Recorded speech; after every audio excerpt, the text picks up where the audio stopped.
I ended up telling my English instructor that I lost the book, but I actually kept it secretly. Hey readers, I'm Ann Bogel, and this is What Should I Read Next, episode 233. Welcome to the show that's dedicated to answering the question that plagues every reader. What should I read next? We don't get bossy on the show. What we will do here is give you the information you need to choose your next read. Every week, we'll talk all things books and reading and do a little literary matchmaking with one guest. Today, I'm chatting with education navigator Hanan Al-Zubaidy about literacy in the justice system and how her work with incarcerated students has been affected by this time of social distancing. I'll give you a hint that I was surprised by the answer. It seems so many of us are working virtually these days, but Hanan is relying on snail mail more than she has in years. She came to me looking for an escapist reading experience. I thought I knew what that meant, but I was surprised to discover she didn't mean happy endings and rainbows. Hanan escapes her day-to-day life by submerging herself in someone else's complex, difficult world, whether that's fictional or not, and learning and growing from that experience. So if you read lists of escapist fiction that's full of peppy romance and thrilling action, thinking, that won't do it for me, well, maybe you'll find what you've been looking for in my picks for Hanan today. Let's get to it. Hanan, welcome to the show. Thanks for having me. Start by telling me a little bit about where you are in the world and what you're doing now. I currently live in Vancouver, Washington. I'm originally from Portland, Oregon, so not too far off. And I work in a men's minimum security prison as an education navigator. What does that mean, an education navigator? Think high school counselor. So in high school, you go to your counselor when you're ready to go to college. But I work with students that are incarcerated, guys that want to go to college when they get out, who are interested in pursuing higher ed but have never had that opportunity.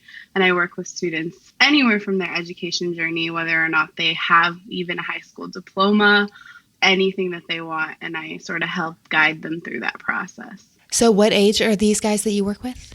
Anywhere from 18 and up. How did you come into that line of work? Like all good grad students, I was procrastinating on an assignment, scrolling through in my email, and we got a listserv that had recommended a job or an internship opportunity that was at a correctional center. And I'd always been fascinated by the justice system. So I saw this on the listserv and I thought to myself, I've never seen or had this opportunity before. Why not? So I started off as an intern there. I was tutoring in a English classroom, and so I was helping guys with their English homework and reading assignments and all this stuff. And I really loved the job. I loved the position. It wasn't something that I'd ever seen myself in. You know, I'm a young woman, and a lot of people didn't expect me to go into that field. And it really opened up my eyes to a lot of things. And so when a position opened up, I ended up applying for it. So that's where I am now. Tell me more about being always fascinated by the justice system. My family is originally from Iraq, and they were persecuted there by the regime. And so they ended up leaving Iraq, and they were in a refugee camp in Saudi Arabia where my parents had met and where I was born. And, then we came to the United States. My family was heavily persecuted, particularly my grandfather. He was definitely somebody that stood up against the regime in a lot of ways. One of the ways being he would have banned books that were banned by the government. And so he was persecuted heavily by the justice system there and spent a lot of time in prison. My family doesn't actually know what ended up happening to him. It's likely that he ended up dying in prison in Iraq, but no one really knows exactly what happened. And that sort of sparked my interest in what is this idea of justice? Why are people going to places like prison? What is the point? Because it just felt so wrong that somebody was standing up against injustice and was spending time in prison. And from there, I started learning a lot about the justice system in the United States and all the things that go into that and all the injustices that go into that. And from there, it just sparked my interest further. Oh, I'm so sorry for that tragedy that first planted that seed. Thank you. So many of us listeners, we know that this happens, and we know how people are persecuted and imprisoned for having literature, but we know it intellectually. We don't experience it the way that your family has. For my mom, it's sort of knowing that and seeing that she planted that seed in us, this love of books and reading, because I think that she realized just how powerful it is, and that somebody could lose their lives over that. And it's really a privilege for us to be able to go to the library and pick up a book that somebody may be killed for. Is that something that you are always cognizant of? Do you ever catch yourself forgetting? No, I'm always aware of that. Books to me are magical and powerful. I never forget that. It's like a deep respect almost. It's like a love for reading, but also just a deep respect for the power that they have and the impact that they have on the world around us. It's very much a huge part of my life, and I try not to let myself forget how powerful they are, because that's where I came from. And then you take that deep belief in the power of books and that deep respect you have, and you take it into your workplace every day. Maybe not physically just at the moment, and we'll talk about that.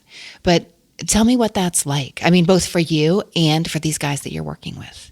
Like I said, I love books and reading, and with that, I love education. I love learning, and I know that the education system in the United States hasn't always been the most fair for a lot of people. Yeah. As a result, a lot of the guys that I work with don't have a very positive relationship with education. And I really try to acknowledge that. I try to acknowledge so that they end up finding that love for books the same way I have, or that love for reading. And so I usually start off my meetings with students by acknowledging that I know that there's trauma associated with the world of education and academia, and that I'm not here to force it on you. And that usually allows for more conversation between us. They'll usually ask about what book I'm reading, have conversations with me along those lines. I try to bring that love in to just share it with those around me, those who don't see books and reading or education in the same way that I have, because they were directly impacted in an unjust way by the system. And so I want to change that narrative for them and help them see for themselves that they can take that back for themselves. Hanan, I'd love to hear a little bit about, I mean, obviously without violating any confidentiality, you can do us a nice composite like they do in nonfiction books sometimes. I'd love to hear the specifics of what it looks like to work with one of your students in prison. What are your goals for them? What are their goals for themselves? What does it look like? My day is usually dependent on their movement schedule. So in prisons, people aren't just walking about. So usually I will meet with a student in the afternoon. So I have to set up a call out system, which is basically a way of getting them down to my office. And then we meet. I usually do one-on-one meetings with students. So what that involves is me sitting with them, asking them the basics, like what county are you going to be heading towards? What resources do you need? Because as much as I love education, I know that people aren't going to pursue that if they don't have their basic needs met. And so I usually address those things first. And then from there, I usually talk to them about, what do you want to do? What is it that you see or envision yourself doing? And then asking them questions like, what has your experience with education been? What is your experience? Whatever they're comfortable disclosing or sharing with me. I just sort of go where the conversation takes me. And a lot of times we end up Googling things and researching things, because a lot of my students don't have access. Well, none of my students have access to internet. So think like if you have a child that wants to go to college and they can just hop on and search that college. Well, my students don't have that access. They have outdated materials such as college catalogs from 2007 that are no longer applicable, because our world has moved entirely digital and they are not in that digital world yet. I have to bridge that for them and connect them with the world that's outside and prepare them for that. I work with students that have been incarcerated for 15 plus years and thinking about what the world looked like then and how it looks like now, and trying to figure out how to bridge that so there isn't that culture shock when they get out. And so a lot of it is just conversational, really like learning about where they want to go and then going through the logistical steps of how are we going to get you from here to there. And then I also meet with students on a large scale. So I host orientations. I talk about education to students. I host workshops, career building, resume building workshops. I work with a lot of different students on a lot of different projects that they might have, like cultural groups. I get reached out to a lot from the students that are incarcerated. They oftentimes want me to speak at like an event or something like that. And usually it's always related to education. And I always tie in books and reading with that. So. Sneak it in. Hanan, what's a favorite part of the job for you? I think how much I've learned from the people that I work with. You can sort of read about this stuff and watch all the documentaries you want, but when you sit face to face with somebody that's going through it and experiencing it, you get to see the person behind all of the statistics. And I think that that really changes your worldview. And a lot of people have their opinions about the system, but there's nothing like stepping foot into it and actually seeing it with your own eyes. Tough spot on the job? I think it would be the same answer as seeing the person behind the statistic and seeing that pain and the struggle that a lot of them have gone through and their life experiences that have sort of put them on a trajectory to where they are now. It's both rewarding and seeing how much people have overcome, but also difficult to see that that's the reality for so many people. Hanan, because you and I are talking in the midst of the coronavirus where so many Americans are still working from home, there are shelter-in-place orders in effect in many states. Many of us are using technology we've never used before in order to communicate with our coworkers and with our workplaces. For example, our podcast has been impacted in ways we didn't expect because now we cannot get the headsets that we always send our guests so we have great sound quality because they've been snatched up by everybody working from home. And we don't begrudge them that. We know good sound is important, but also we just never foresaw not having headsets for our guests. So you and I are improvising today. You're working from home too, and yet I know you're not telecommuting. Would you tell me what that process is like for you now? It is an adjustment. It feels like everybody sort of stepped into the digital age and I took 10 steps back. I have to snail mail my students packets or information. So we have a variety of different classes that are offered. So we have anywhere from GED classes to business vocational classes that the students can take. And our professors, our instructors are having to pull everything off of the web and create packets to mail to students that will then be mailed back to the instructors.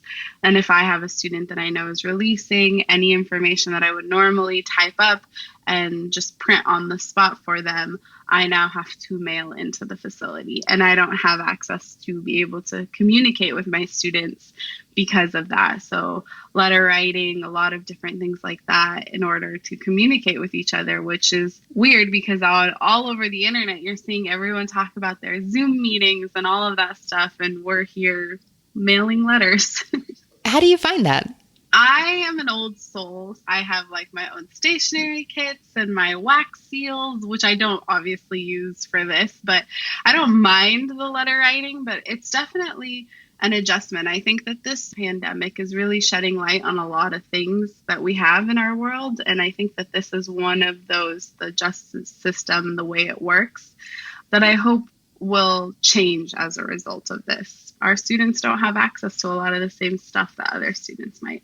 The prison you work in doesn't have cell and internet access for anyone. Is that commonly true? Yes. So you can't bring in a cell phone inside a facility, and then internet is whatever is provided on your desktop, and that's very limited. So I can usually access things like your website's actually not blocked. So I sometimes listen to the podcast. So we as staff can get access to certain things, but the students have zero access to the net.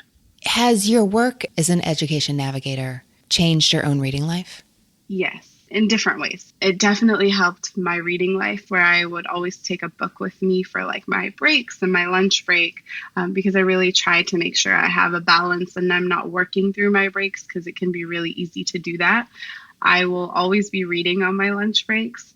And it's really funny because like I remember one time I was like reading on my lunch break, and in prison, there's a lot of windows, so they can see into my office. And so some student had knocked on the door, and then I heard another student say like, "Hey man, don't disturb her, she's reading." So it was really sweet. Another thing that also changed my reading life was just the kinds of books that I read. I try to read more fiction because I'm trying to look for a little bit of that escape from the realities of the world. Whereas before, when I wasn't surrounded by it every single day. Like I was okay with reading so much about it. But now that I'm there, I try to read things that can either help me escape or take me out of where I am. Well, Hanan, after hearing all that, I'm so curious to hear more about the books you're choosing to read for your reading life right now. You ready to go there? Yes, I am.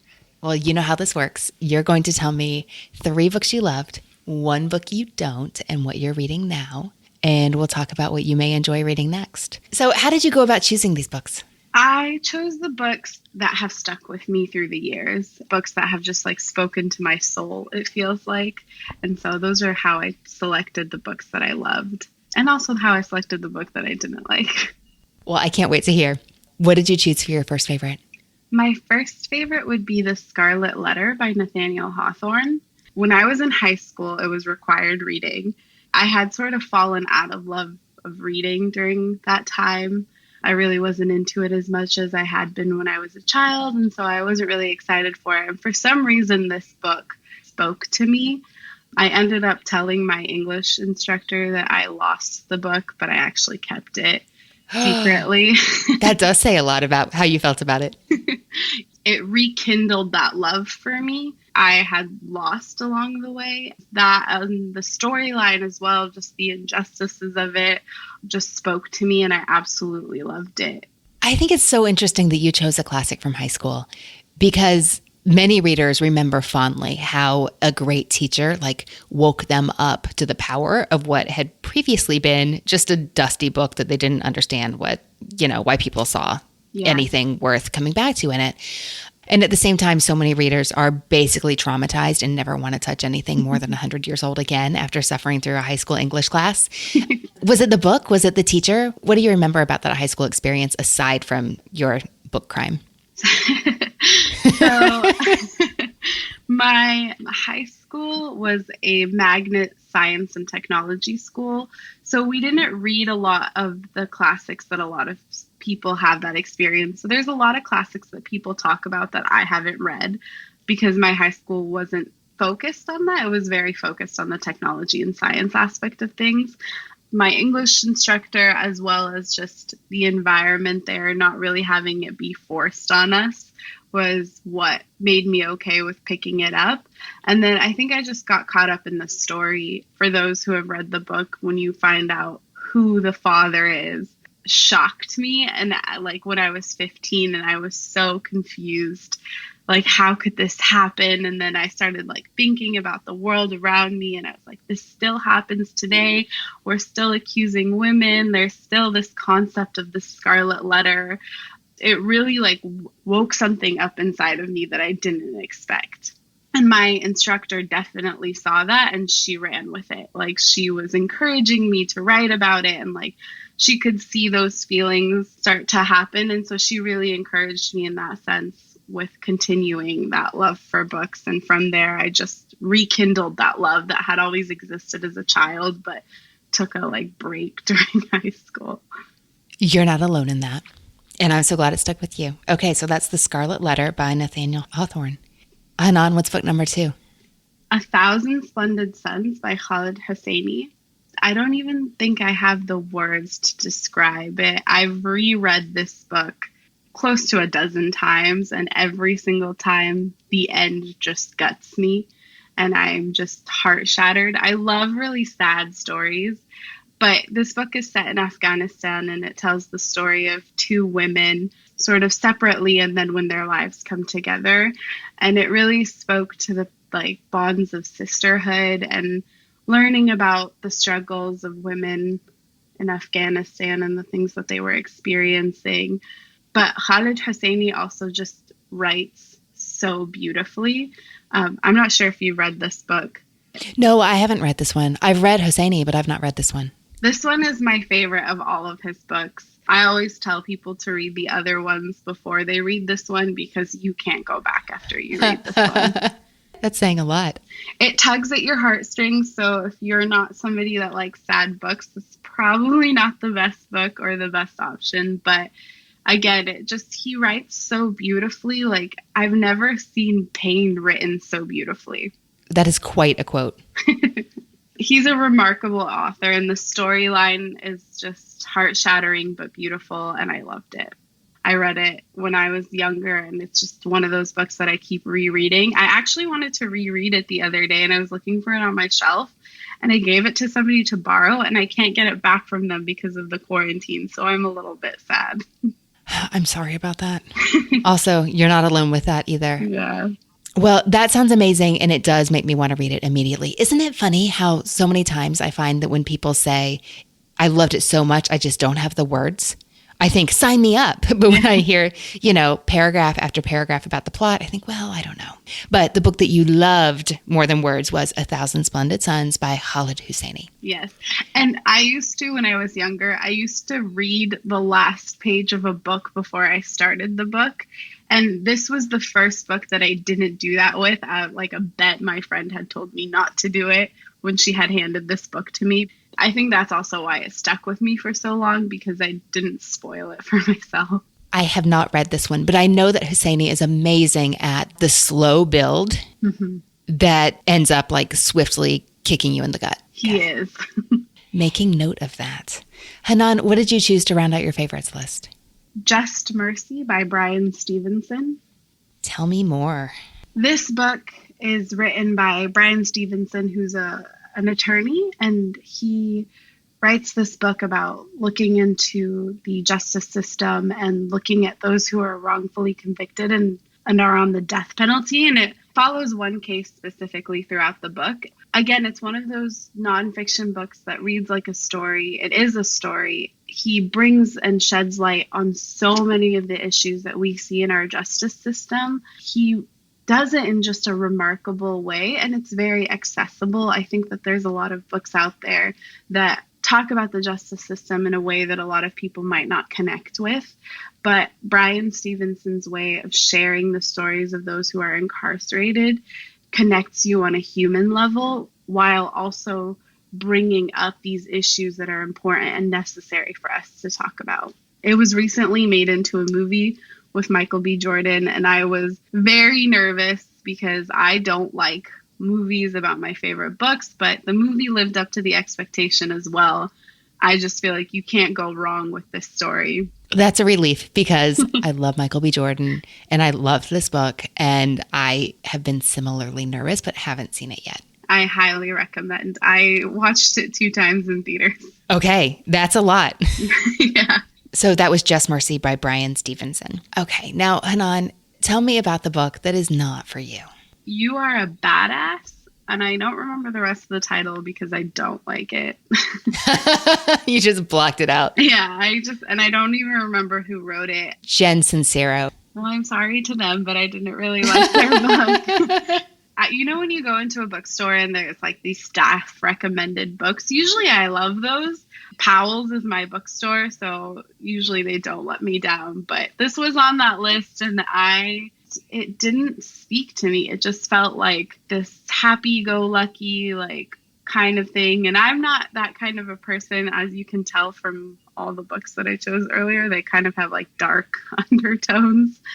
And so I wasn't really into the idea of it. Just didn't speak to my soul the way other books had. And I couldn't, someone asked to borrow it, and I was like, well, you can just keep it. Okay. Funny thing. I read You Are a Badass, I think at Making Money. It's a follow-up book to this. But the reason I read it is because it was highly recommended. Actually, listeners, you can go back and listen to our live episode from Asheville at Malaprop's bookstore. And I love Melanie McNair, who's no longer there. And we have a lot of books in common. And what she said was, I didn't expect to like this, but I just loved the voice. And I thought, I want to read something that someone whose taste I admire, like, says they have a great voice. So I think I requested both from the library and read whichever one came in first. And I know lots of people have really enjoyed this. But okay, so if I had to guess, Hanan, I would say the reason this didn't work for you is because all the books you love, or at least the ones we've talked about here today that have stuck with you, have nuance and subtlety, and they take a multifaceted approach to the issue, and there isn't like an issue at the core of the book. You Are a Badass, like that powerful voice that Melanie loved, was very clear, direct, straightforward. single focused, and it really lacked the nuance that you love in your writing. That's my theory. How does it sound? That's like, it was like you read my heart, because I've never been able to describe it. So as we look for books for you, and I've got some questions before we do, but as we look for books for you, we're going to look for books that do have some subtlety in their approach. What are you reading right now? I am reading The Count of Monte Cristo. My friend has been on me to read it. I got through page 1. And then I'm also reading the autobiography of Malcolm X. Also listening to on audio The Man Who Mistook His Wife for a Hat. How is that on audio? It's pretty good. Okay, that's good to hear. And that's interesting that you mentioned you were reading The Count of Monte Cristo, because you've said that you like to read about justice. Mm-hmm. And that is classic in the genre. Readers hotly disagree about this. I still need to read The Count of Monte Cristo. I haven't yet. But some people who adore the book, say it's their favorite, say, Anne, this is one time where you can totally just go for the abridged version. It will be fine.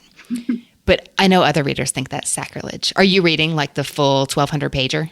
I think so, yeah. I bought it at a used bookstore, and it's pretty huge. I'm excited. I don't mind how big it is. I read Anna Karenina in 1 week because I just loved the story. Hanan, what are you looking for in your reading life right now? I think what I'm looking for in my reading life is something to help me escape the world, but also still stay in the world. So I want to know and learn about people around the world and things that they're going through, but escape my own personal world. So you want books that help you escape and take you out of where you are. But also you've said, I like to read about hard things. Yeah.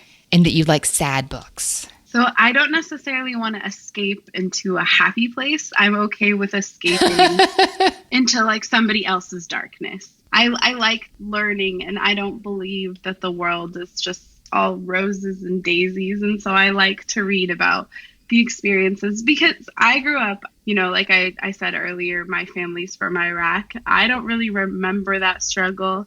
And so I like to learn about the struggles that people face, just because I feel like, as somebody who had the privilege of being able to have their family go through all that they went through to get to here, I have a voice that I should use and learn about those who are struggling around the world.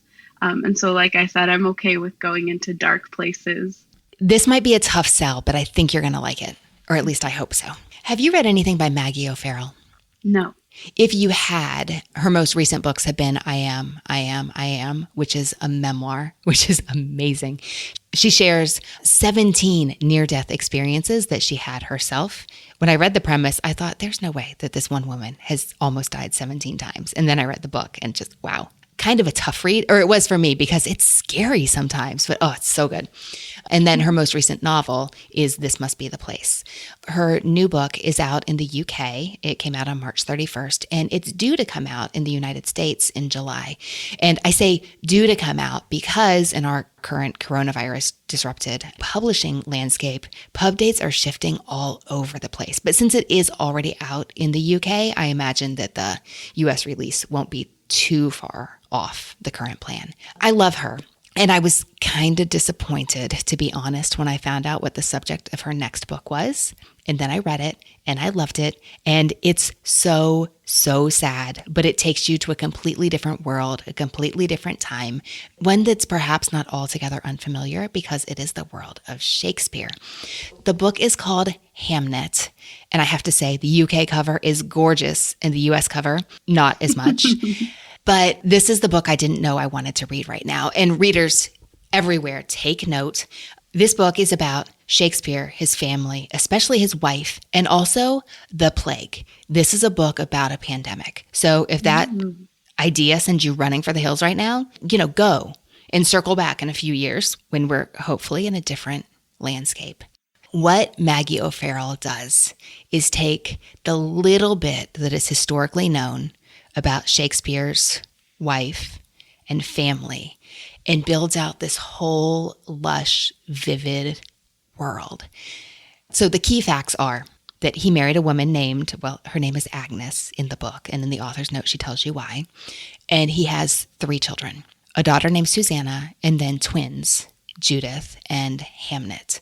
And it is known that Hamnet dies in 1596 when he's 11 years old, and that not that long after, Shakespeare writes a play called Hamlet.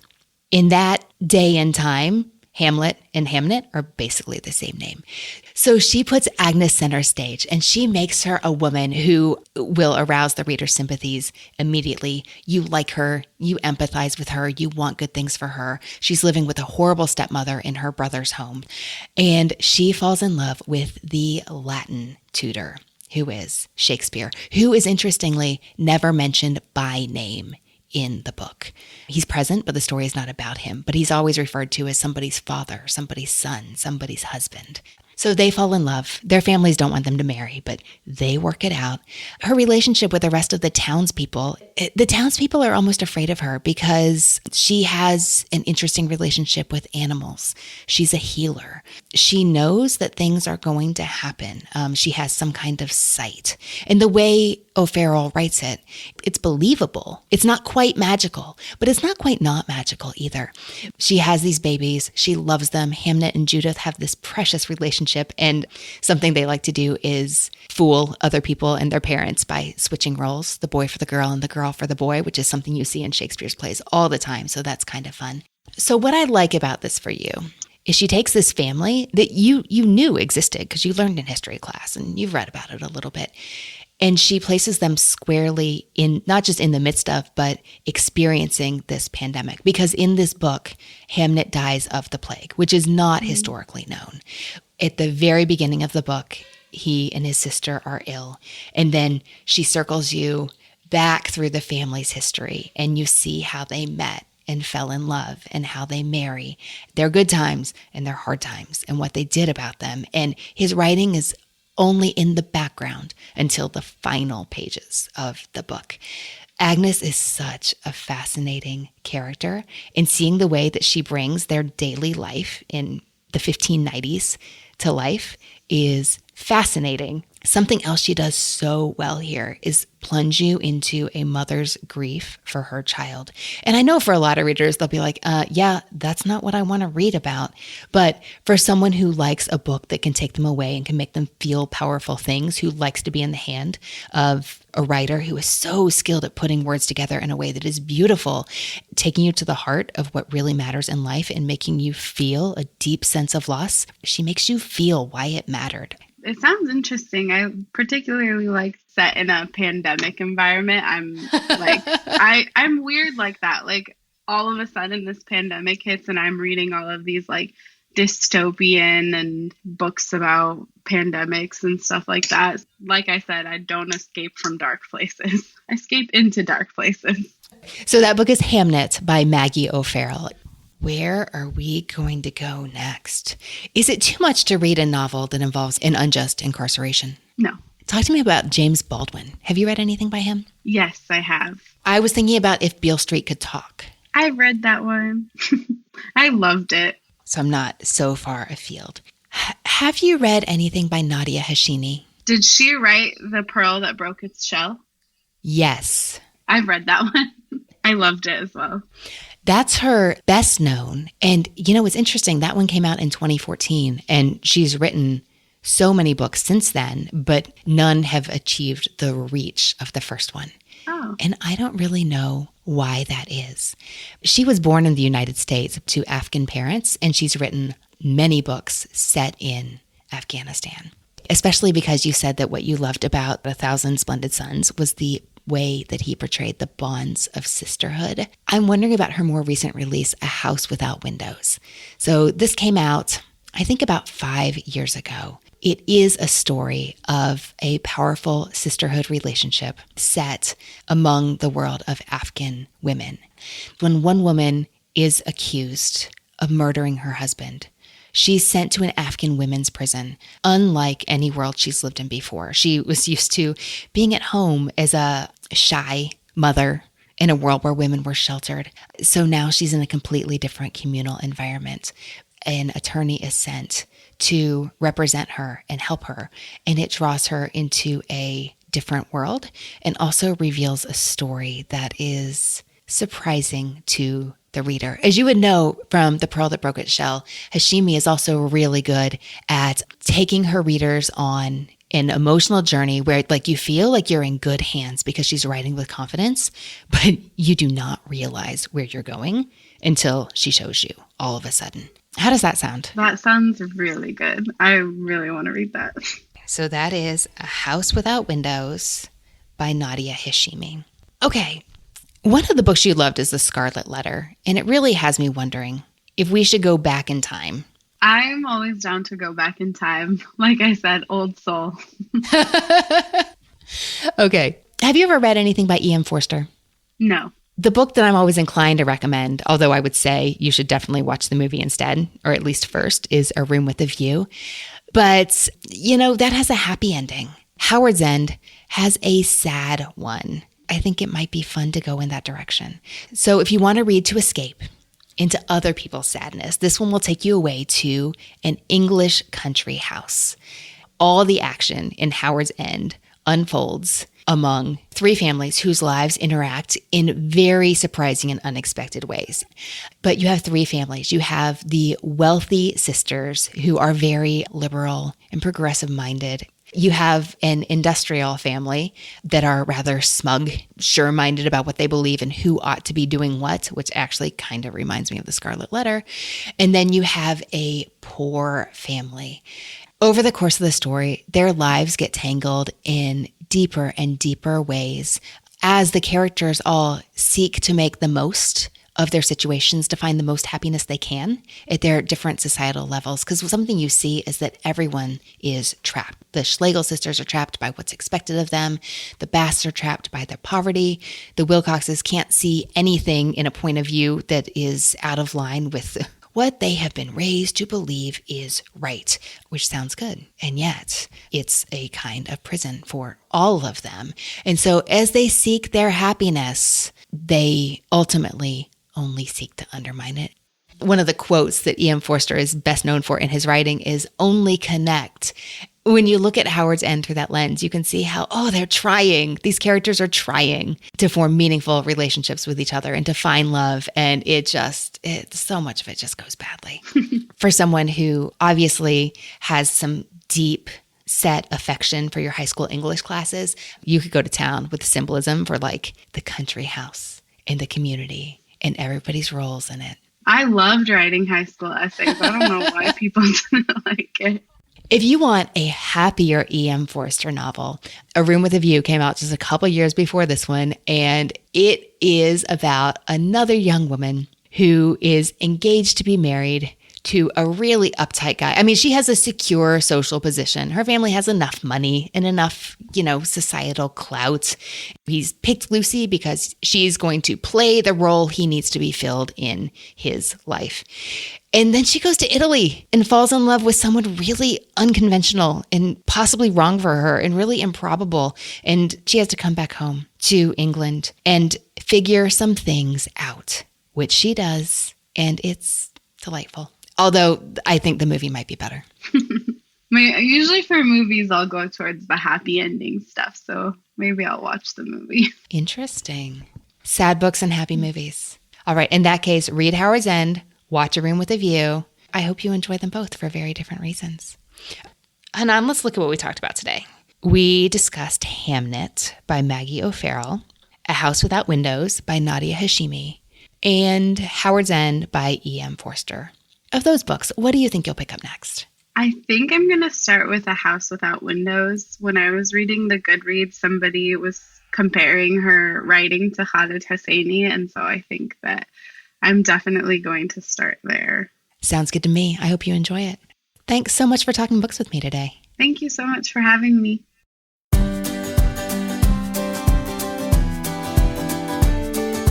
Hey readers, I hope you enjoyed my discussion with Hanan, and I'd love to hear what you think she should read next. That page is at whatshouldireadnextpodcast.com/233, and it's where you will find the full list of titles we talked about today. You can keep up with Hanan's reading life on her beautiful Instagram at Hanan's Bookshelf. That's at HANANS, Hanan's Bookshelf. Subscribe to What Should I Read Next now so you don't miss next week's episode in Apple Podcasts, Google Podcasts, Spotify, and more. We will see you next week. If you're on Twitter, follow our show there at Read Next Podcast and follow us on Instagram at What Should I Read Next. Our newsletter subscribers are the first to know all our news and happenings, such as the latest on my upcoming summer reading guide. In every edition, I share 3 things I love, 1 thing I don't, and what I'm reading now. If you're not on the list, visit whatshouldireadnextpodcast.com/newsletter to sign up for our free weekly delivery. If you enjoy the show, would you let your fellow book lovers know by giving us a review on Apple Podcasts? Even 2 sentences is a helpful review.